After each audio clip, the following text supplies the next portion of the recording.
Mesdames et messieurs, méfiez-vous des vagabonds, artistes, réfugiés et autres adeptes des révolutions. Ils volent votre terre natale, votre langue, votre horizon. Ils se moquent du capital et des lois de vos nations. Ils sautent par-dessus les méridiens, se rapprochent de vos maisons. Déjà vos mers ne charrient plus que des vagues d'immigration et vos chemins se remplissent de poètes en panne d'inspiration. On dit souvent que mon art dérange quand je dis ce que je pense, et quand je pense ce que je dis, nuance, c'est étrange comme les temps changent.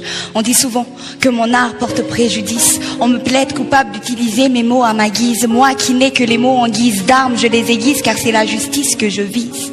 On dit souvent que mon art porte atteinte à l'autorité des institutions. Libre, j'abuse de ma liberté d'expression, à connotation, le slam est devenu synonyme de rébellion. On dit souvent que mon art ne sert à rien, que slammer ne sert à rien, c'est cela ce qu'ils disent, c'est monsieur, madame, qui savent tout sauf rien. Allez leur dire qu'on est tous sauf rien. Parce que s'il y a une chose que je sais, c'est que je ne sais rien, disait Socrate. Et Descartes, que la parole a beaucoup plus de force pour persuader que l'écriture, sachant toutefois que les écrits sur les paroles souvent perdurent. Alors pourquoi j'écris? Serait-ce par soif de liberté? Par mélancolie d'un lieu où je n'ai jamais mis les pieds? Face à ma feuille, un peu de paix et de sérénité, alors je crée.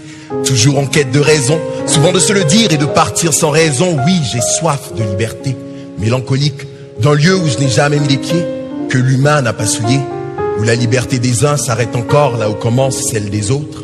Car chez nous, les femmes n'ont pas le droit à l'éducation. Une femme est avant tout une mère, une épouse, celle qui se lève tôt le matin pour aller chercher de l'eau au puits, celle qui fait bouillir la marmite pour nourrir sa famille, celle qui apaise les cris, celle à qui on a appris à dire oui. Oui, car quand le monde, la femme obéit. L'homme, lui, n'a jamais tort, mais parfois il oublie de les avouer. Fumanet paraz anaïsecti. Comme on dit chez nous, des us et des coutumes qui se sont perpétuées de génération en génération, de nos grands-parents à nos parents et de nos parents à nous enfants. Mais il est temps que les femmes aussi aient droit à l'éducation, qu'on sache lire et écrire, parler et s'exprimer, découvrir et voyager. Il est temps que l'on cesse d'avoir peur. Il est temps que l'on ouvre nos cœurs. Il est temps. C'est maintenant. Il est l'heure. Allez, viens, approche-toi de l'équateur. Viens visiter mes tropiques aux mille couleurs, aux rivières de diamants et de douleurs.